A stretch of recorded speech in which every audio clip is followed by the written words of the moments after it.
In the autumn of 1887, a Victorian home on the outskirts of Providence, Rhode Island, one that had sat vacant for close to 30 years, was purchased by a man named Thomas Hartwell. The moment he pulled open the attic door, he uncovered something that would come to consume the rest of his existence: dozens of leather-bound journals, carefully arranged and dated as far back as 1798. Each of those pages was filled with names, dates, and meticulous accounts of events that the town's official records had deliberately erased. What Thomas found in those journals went beyond mere history. It was proof of a conspiracy so deep that it had helped shape the very foundation of his community, and those responsible had gone to extraordinary lengths to make sure it never came to light. Before we go further into Thomas Hartwell's story and the secrets hidden in that Providence attic, I'd like to invite you to become part of our community. If you're listening from Rhode Island or anywhere in New England, drop a comment below and let us know. Snorts, have you ever caught wind of whispers surrounding the old Hartwell property? Subscribe to our channel, because what we're about to uncover together is the kind of history that certain institutions would rather keep untold. Let's discover what Thomas found and why so many people worked so hard to keep it buried. Providence in the 1880s was a city straddling its colonial roots and its industrial future.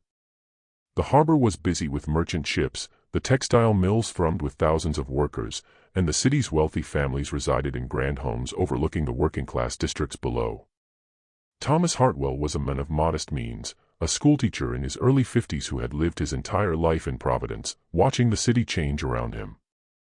He had never married, had no children, and led a quiet, unremarkable life that seemed destined to leave no mark on the world. The Benefit Street house he bought had belonged to the Ashcroft family for nearly 80 years before it sat empty. The Ashcrofts had been prominent merchants in the late 1700s, involved in trades that the city's polite society preferred not to discuss too openly. When the last surviving Ashcroft, a woman named Evelina, died in 1858, the house passed through several hands before being abandoned altogether. By then, neighbors had long stopped asking why nobody wanted to live there. Some claimed the house was unlucky. Others whispered about strange sounds in the night, about the Ashcroft family's sudden fall from prominence to obscurity, about Evelina's final years when she rarely left the house and received no visitors.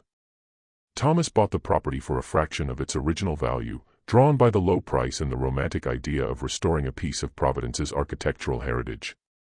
He was a man who believed in the power of history, spending his evenings reading about Rhode Island's founding and the great families that had shaped the colony. He had no idea he was about to become the keeper of a history deliberately hidden from public view. The autumn of 1887 was unseasonably cold. Thomas had hired workers to repair the roof and reinforce the foundation, but he insisted on exploring the attic himself. The servants he'd brought in had refused to go up there, saying the space was unsettling, though none could say exactly why. On a gray October afternoon, Thomas climbed the narrow wooden stairs alone, a lamp in one hand and a handkerchief in the other to fend off the dust. The attic was bigger than he'd expected, running the full length of the house. Afternoon light filtered through two small windows, casting long shadows across the wooden floorboards. And there, arranged with almost obsessive precision along the eastern wall, were the journals.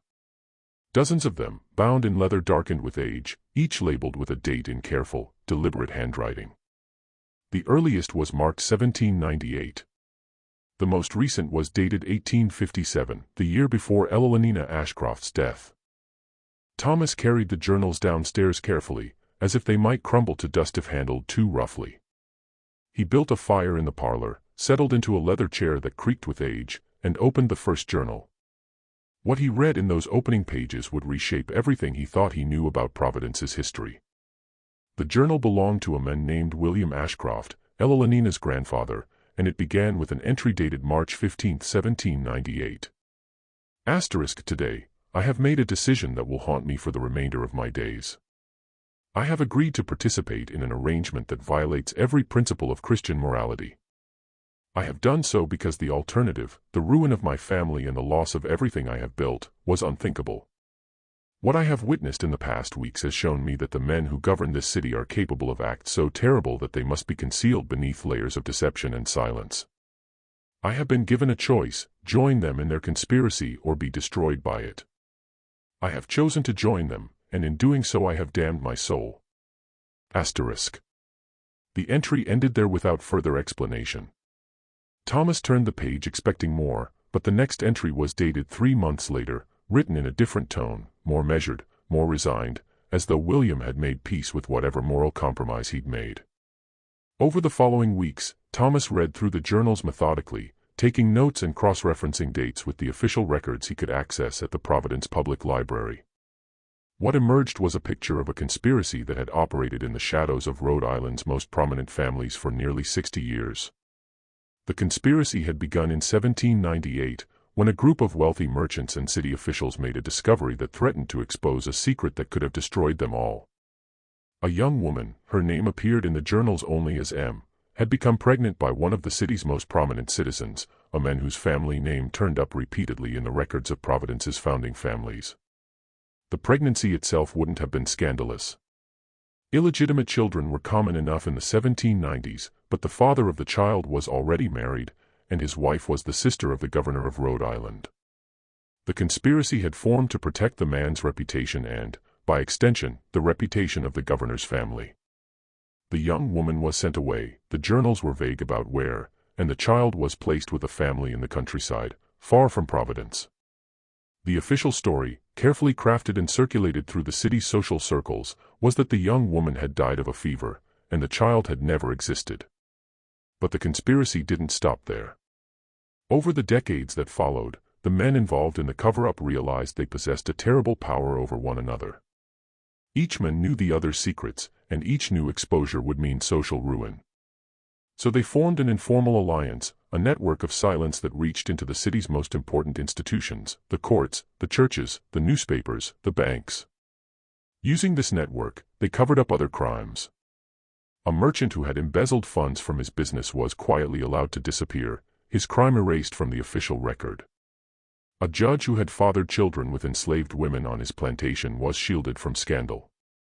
A clergyman who had abused his position was transferred to another parish without explanation. Each crime was documented in William Ashcroft's journals, along with the names of the men involved and the methods used to hide the truth.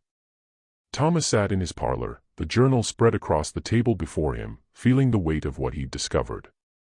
These were not ancient crimes lost to time. These were events that had happened within living memory, committed by men whose descendants still walked the streets of Providence, still held positions of influence and respect. As Thomas kept reading, a pattern emerged. The conspiracy hadn't stayed static. It had evolved and adapted as new members joined and old ones died. William Ashcroft had documented not just the original crime, but how the network grew and spread like a cancer through Providence's elite society. By the 1820s, the conspiracy had expanded beyond simple cover-ups. The men involved began using their network actively, not just to conceal crimes, but to advance their own interests. A rival merchant who threatened one of the conspirators' business interests was quietly ruined through a campaign of false accusations and financial manipulation. A newspaper editor who started asking uncomfortable questions about the city's finances was forced to sell his publication to a man sympathetic to the conspiracy. William Ashcroft recorded all this with the meticulous care of a man keeping a confession. His entries grew increasingly troubled over the years. He wrote about sleepless nights, about the weight of his complicity, about how the conspiracy had corrupted everything it touched.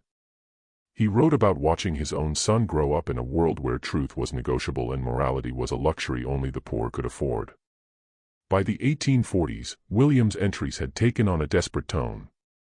He wrote about wanting to expose the conspiracy, about letters he had drafted and then destroyed, about conversations he had rehearsed with newspaper editors and magistrates, only to lose his nerve at the crucial moment. He wrote about the fear that kept him silent, not fear for himself, but fear for his family. The men in the conspiracy had made it clear, through subtle threats and veiled warnings, that exposure would mean the complete destruction of the Ashcroft family's reputation and finances. "I am a coward," William wrote in an entry dated 1847. I have told myself that I remain silent to protect my family, but the truth is that I remain silent to protect myself. I lack the courage to face the consequences of my own complicity. And so I will carry this burden to my grave. And I will pass it on to my son, and he will pass it on to his children. And the conspiracy will continue growing stronger and more entrenched with each passing year. William Ashcroft died in 1851 at the age of 73. His son Edward inherited the journals and the terrible knowledge they held. Edward's entries, which began after his father's death, showed a man wrestling with the same moral dilemma that had consumed his father. Edward had been born into the conspiracy. He'd grown up knowing about it, taught by his father that exposure was impossible, that the network was too powerful, that any attempt to reveal the truth would only result in his own destruction and that of his family. But Edward was different from his father. Where William had been paralyzed by fear, Edward was consumed by rage. His journals documented his growing conviction that the conspiracy had to be exposed, that the truth had to be told regardless of the cost. He wrote about planning to go to the authorities, about drafting letters to newspapers, about considering anonymous publication of the journals themselves. Then, abruptly, Edward's entries stopped. The last entry was dated March 1857, just a few months before his death. It was brief, almost cryptic, *, I have made my decision. I will not expose the conspiracy. I cannot. Not because I lack the courage, I have that now in abundance, but because I have come to understand something my father never did. The conspiracy is not a separate entity, a cancer that can be cut out and removed. It is woven into the very fabric of this city.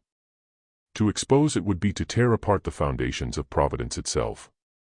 The families involved are not monsters. They are ordinary men who made terrible choices and then spent their lives justifying those choices.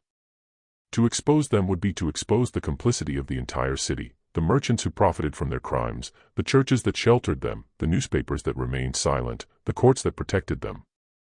And I cannot do that to the city I love. Edward's death came 3 months later. The official cause was a heart attack, sudden and unexpected. Thomas found no indication in the journals that Edward had been ill. Only the final entry and the silence that followed. Ellalinina Ashcroft, Edward's daughter, inherited the journals after her father's death. She lived alone in the Benefit Street house for nearly 30 years, never marrying, rarely leaving the property. Neighbors assumed she was simply a reclusive spinster, the kind of woman not uncommon in Victorian society.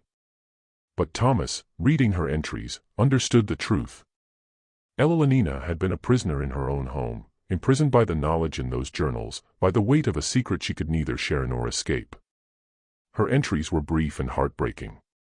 She wrote about her loneliness, about the few friends she'd let into her life, about the constant fear that someone would discover what she knew. She wrote about the men who came to the house occasionally, men whose names appeared in her father's journals, who would sit with her in the parlor and speak in low voices about the situation and the necessity of continued discretion. She wrote about the money left for her, money that came from sources she didn't understand and didn't want to understand, money she felt was payment for her silence. In her final entries, written in the months before her death, Ellalinina expressed a desperate hope. She wrote about the possibility that someone would find the journals after she was gone, that the truth would finally be told. She wrote about leaving the house empty, hoping it would eventually be bought by someone curious enough to explore the attic, brave enough to read the journals, and courageous enough to do what her father and grandfather had been unable to do. I am leaving this burden to a stranger, she wrote in her final entry, dated 1857. I do not know who you are or whether you will have the strength to bear what I have borne. But I am leaving you these journals because I can no longer bear it alone. The truth must be told. It must be. Even if it destroys everything. Thomas spent the next several months immersed in the journals and in research. He began cross-referencing the names in the journals with Providence's official records, newspaper archives, property deeds, and court documents. What he discovered was that the conspiracy had been even more extensive than William Ashcroft had documented. The men involved hadn't just covered up crimes, they had actively shaped the development of Providence itself. They used their influence to keep certain neighborhoods poor and underdeveloped, separating the working classes from the wealthy districts. They manipulated the city's finances, directing public funds toward projects that benefited their own business interests. They controlled the narrative of Providence's history, ensuring certain stories were told and others forgotten. One of Thomas's most shocking discoveries involved the city's charitable institutions. Providence had several orphanages and poorhouses, ostensibly run by the city's most prominent citizens and philanthropists. But according to the journals, these institutions were used as dumping grounds for the illegitimate children of conspiracy members, children born to servants, to enslaved women, to young women from poor families. These children were placed in the orphanages, where they were worked as unpaid labor and subjected to conditions that were, by any reasonable standard, abusive. An entry written by a man named Samuel Whitmore in 1823 described visiting one of the orphanages and finding children as young as 5 years old working in a laundry, their small hands raw and bleeding from the harsh soap and hot water. Whitmore wrote of his shock and disgust, of his intention to report the conditions to the authorities, but the next entry, written a week later, showed he had done nothing. He had been reminded by other members of the conspiracy that the orphanages served a purpose. They provided a way to dispose of inconvenient children while maintaining the appearance of Christian charity. To expose the conditions would be to expose the entire system. Thomas also uncovered evidence of a cover-up involving a death. In 1834, a young woman named Catherine died under mysterious circumstances. According to the official record, she had died of a fever. But according to the journals, Catherine had actually died from injuries sustained during a violent assault. The assault had been committed by the son of one of the conspiracy's most prominent members, a man named Jonathan Prescott. Catherine had been a servant in the Prescott household and had become pregnant with Jonathan's child. When she threatened to expose the relationship, Jonathan attacked her in a fit of rage. She died 3 days later, and the conspiracy moved quickly to bury the truth. The cover-up was thorough. The doctor who examined Catherine's body was paid to falsify the cause of death. The constable called to investigate was persuaded to close the case without pursuing any leads. Catherine's family was paid a sum of money and warned not to ask questions. Jonathan Prescott was quietly sent away to Europe, where he lived for several years before returning to Providence under an assumed name. As Thomas uncovered these details, he began to grasp the true scope of the conspiracy. It wasn't just a network of men protecting each other's secrets. It was a system of control deliberately constructed to maintain the power and privilege of Providence's elite at the expense of everyone else, the poor, the working classes, the servants, the enslaved. All had been victimized by this system, and their victimization had been systematized and normalized. Thomas also found something else in the journals, evidence that the conspiracy had not ended with Elenina Ashcroft's death in 1858. The final journal, which had belonged to Elenina, contained a note at the very end written in a different hand. It was dated 1858 and signed only with the initials J.P. Elenina has been taken care of, the note read. Asterisk, she has left instructions that the journals are to remain in the house, and we have agreed to allow this. She believes that someday someone will find them and expose the truth. She is a foolish woman, and her foolishness has been her undoing. But we have decided that it is better to allow her this final delusion than to risk the scandal that would result from her death appearing suspicious. The journals will remain hidden in the attic, and they will be discovered eventually, if at all. And when they are discovered, we will have long since passed from this world. And the truth will be nothing more than an interesting historical curiosity, a scandal from a bygone era that no longer matters. The conspiracy will continue as it always has, because the men who benefit from it will ensure that it does. And the truth, when it finally emerges, will be too late to change anything. Asterisk. Thomas realized as he read this final note that he was facing a profound moral dilemma. He had in his possession evidence of crimes committed decades ago, crimes that had destroyed lives and corrupted the very foundations of his city. Evidence of a conspiracy that had operated in the shadows for nearly 60 years, involving some of Providence's most respected citizens. But what could he do with it? The men who had committed the original crimes were long dead. The men who had covered them up were also dead or dying. The only people still living who might have been directly involved were elderly, and many of them were among the most powerful and respected figures in Providence society. Thomas considered going to the authorities, but the authorities themselves might be compromised. The police chief was a man named Harrison, whose father had been a prominent merchant in the 1820s and 1830s. Could Thomas trust that Harrison wouldn't protect his own family's interests? The mayor was a man named Aldrich, whose family had been involved in Providence's civic life for generations.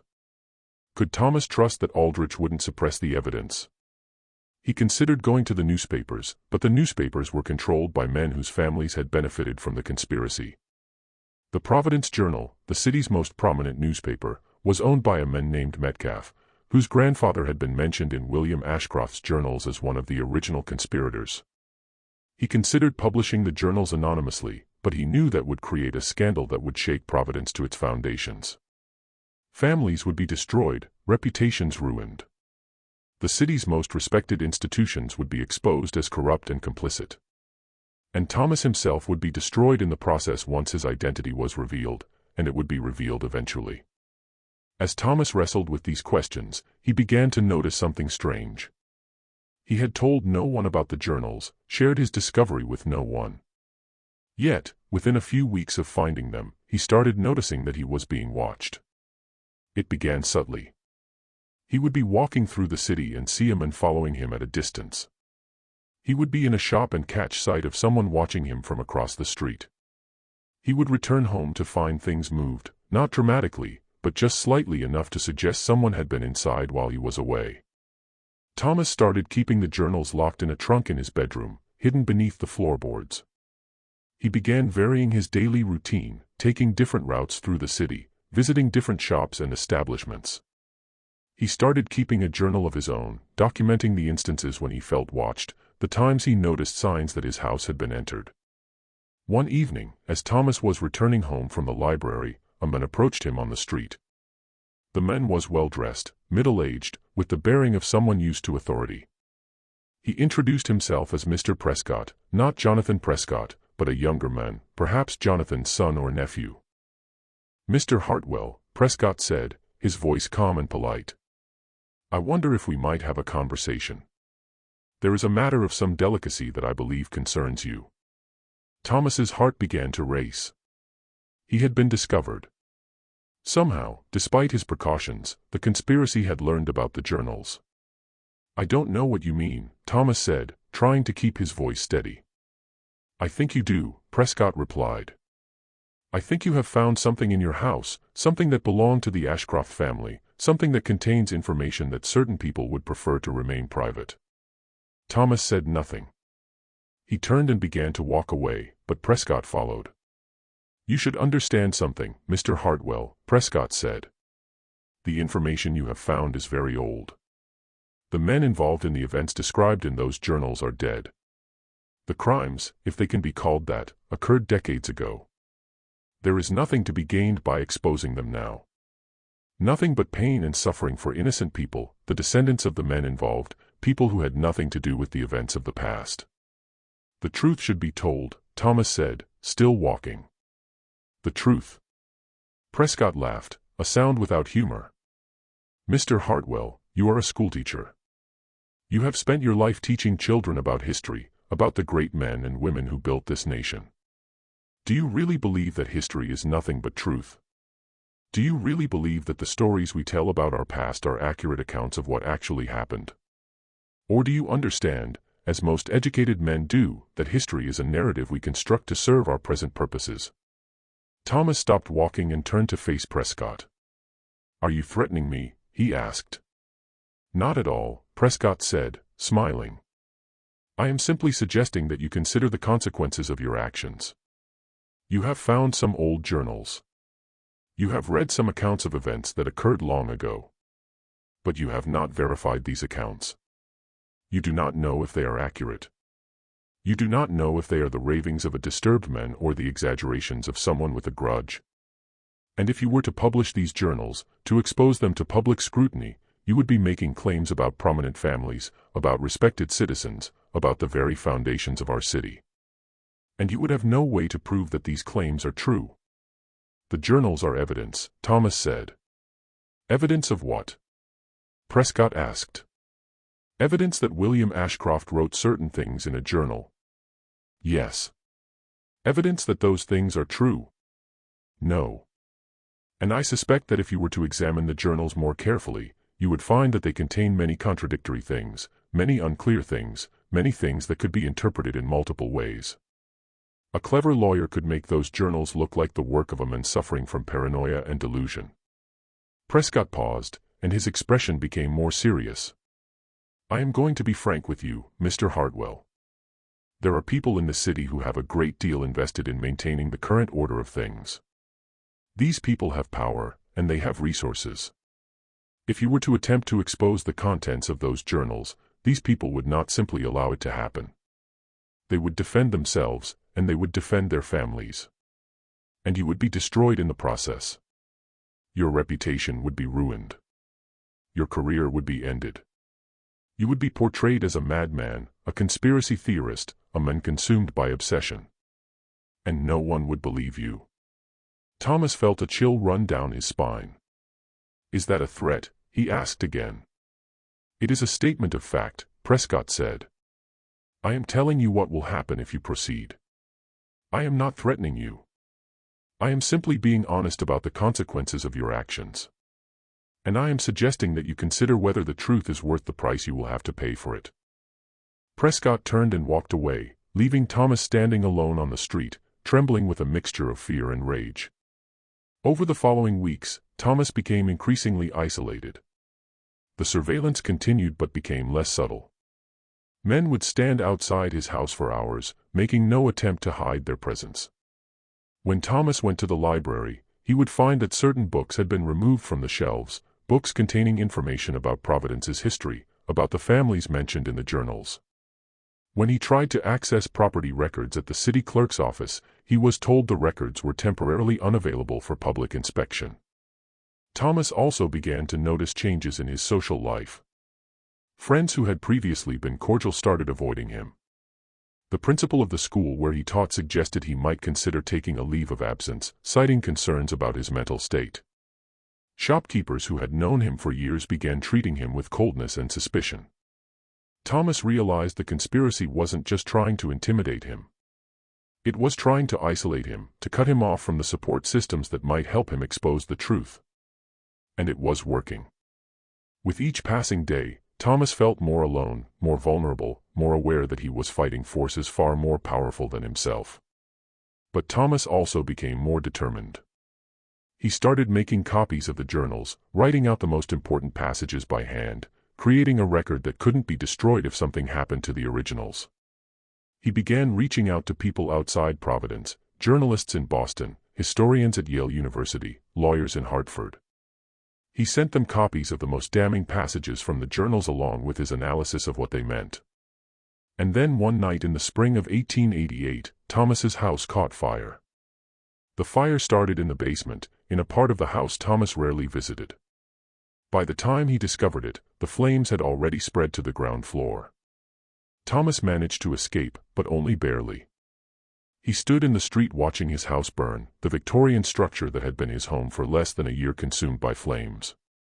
The fire department arrived quickly, but there was little they could do. The house was old, the wood dry, and the fire had a head start. Within an hour, the house was nothing but a smoking ruin. The fire chief, a man named Brennan, examined the ruins and concluded the fire had been caused by faulty wiring in the basement, a common cause of fires in old houses. But Thomas knew the truth. The fire had been deliberately set. And more importantly, he knew that the journals had been destroyed. The trunk where he'd hidden them had been in the basement, and there was no way it could have survived the inferno. Thomas stood in the street watching his house burn and felt something break inside him. He had spent months gathering evidence, documenting the conspiracy, preparing to expose the truth. In a single night, it had all been destroyed. The originals were gone, and with them the most concrete evidence of the conspiracy's existence. But as Thomas stood there, numb with shock and despair, he remembered something. He had made copies. He had sent copies of the journals to people outside Providence. The originals might be destroyed, but the evidence still existed. Thomas turned away from the burning house and began walking through the streets of Providence. He walked for hours through neighborhoods he'd never visited, past houses and buildings that seemed to loom out of the darkness like accusers. And as he walked, he began to understand something that Elenina Ashcroft had understood, something her father had understood, something her grandfather had understood. The conspiracy was not just a network of men. It was a system, a way of life, a fundamental aspect of how Providence functioned. To expose it would be to tear apart the very fabric of the city.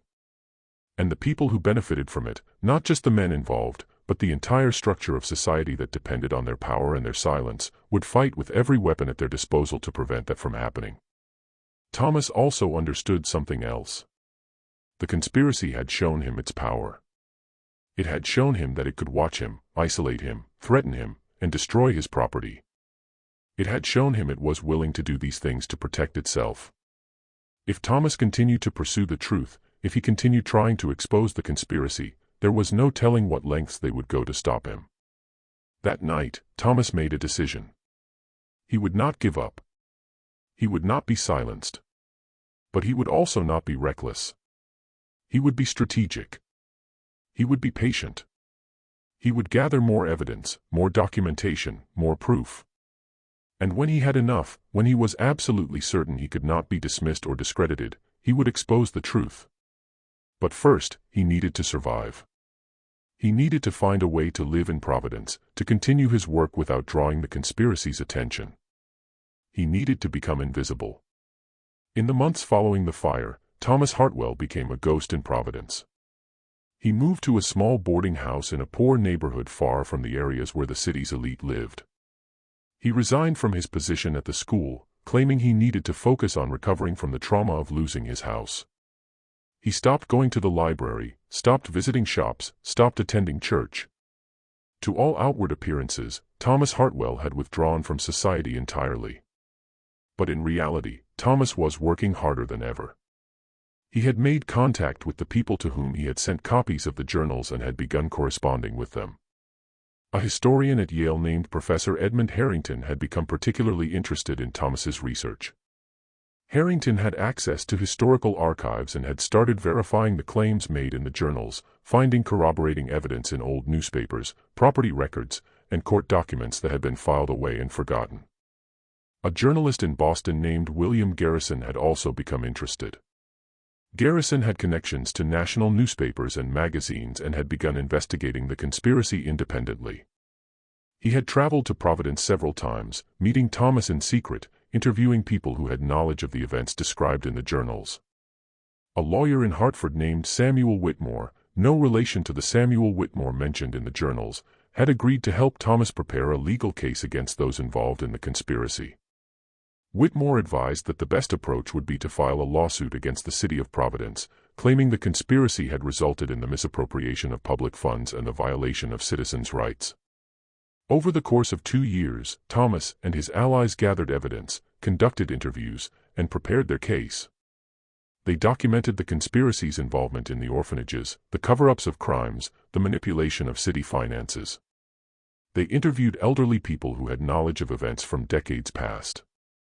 They examined property records and financial documents. They built a case as solid as they could make it given the limitations of the evidence available. And then, in the spring of 1890, they were ready. Professor Harrington published an article in a prestigious historical journal detailing the conspiracy and the evidence supporting its existence. William Garrison published a series of articles in the Boston Globe, bringing the story to a wider audience. Samuel Whitmore filed a lawsuit on behalf of Thomas Hartwell against the city of Providence, claiming damages for the conspiracy's crimes. The response from Providence's elite was immediate and fierce. The city's newspapers, controlled by men sympathetic to the conspiracy, attacked the credibility of the evidence. They questioned Harrington's motives, suggesting he was chasing a sensational story rather than historical truth. They attacked Garrison, claiming he was a carpetbagger from the north trying to stir up trouble in a respectable southern city. They attacked Whitmore, suggesting he was a charlatan lawyer trying to make a name for himself through a frivolous lawsuit. But the story had taken on a life of its own. National newspapers picked it up. Magazines published articles about the conspiracy. The story became a sensation, a scandal that captured the public imagination. And as it spread, more people came forward with information. Descendants of the conspiracy's victims began sharing their family histories. People who had knowledge of the cover-ups began speaking publicly about what they knew. The lawsuit dragged on for years, moving through the courts slowly and painfully. The city's lawyers fought every motion, every discovery request, every attempt to compel testimony. But gradually, the evidence accumulated. Witnesses testified. Documents were produced. The truth that had been hidden for so long began to emerge into the light. In 1893, the court issued a ruling. The judge found sufficient evidence to support the claims made in the lawsuit. The city of Providence was ordered to pay damages to Thomas Hartwell and to establish a commission to investigate the conspiracy's involvement in the orphanages and other institutions. The ruling did not name specific individuals as perpetrators, most were dead by then, but it acknowledged that a conspiracy had existed and that it had caused harm to the citizens of Providence. The ruling was not a complete victory. The damages awarded to Thomas were modest, and the commission established to investigate the conspiracy was controlled by people not particularly interested in exposing the truth. But it was something. It was an acknowledgement that the conspiracy had existed, that it had been real, that it had caused real harm. More importantly, the truth had been told. The story of the conspiracy had been published, discussed, debated. It could no longer be suppressed. It could no longer be forgotten. It had become part of Providence's history, a dark chapter that could not be erased. Thomas Hartwell lived for another 15 years after the lawsuit was resolved. He never returned to teaching. He never married. He lived quietly in his boarding house, receiving visitors occasionally, historians, journalists, people who wanted to hear his story directly. He continued corresponding with Professor Harrington and William Garrison, helping them with their ongoing research into the conspiracy. When Thomas died in 1908 at the age of 74, his obituary in the Providence Journal mentioned his role in exposing the conspiracy. It was a brief mention, buried in the middle of the article, but it was there. Thomas Hartwell was remembered not as a schoolteacher, but as the man who had uncovered the truth about Providence's hidden past. But the conspiracy itself was never fully resolved. The commission established to investigate it produced a vague and inconclusive report. It acknowledged that certain crimes had been covered up, but it did not name specific individuals or provide detailed accounts of what had happened. The report was filed away in the city's archives, where it was largely forgotten. The families involved in the conspiracy, the Prescotts, the Whitmores, the Ashcrofts, and others, continued to live in Providence. Some acknowledged the conspiracy and attempted to make amends for their ancestors' crimes. Others denied anything improper had occurred, claiming the journals were unreliable and the lawsuit based on false evidence. Some simply refused to discuss the matter at all, treating it as a family shame not to be spoken of in polite company. The orphanages that had been used to house the conspiracy's illegitimate children were eventually reformed, though it took decades for conditions to improve significantly. The children who had been placed there, the ones who survived to adulthood, were never compensated for their suffering. They lived out their lives in relative obscurity, their stories largely forgotten. The house on Benefit Street, the one that had burned down in 1888, was eventually rebuilt. The new owner had no knowledge of the journals or the conspiracy. The house became just another Victorian mansion in Providence, indistinguishable from dozens of others. If anyone had thought to search the attic of the rebuilt house, they would have found nothing but dust and cobwebs.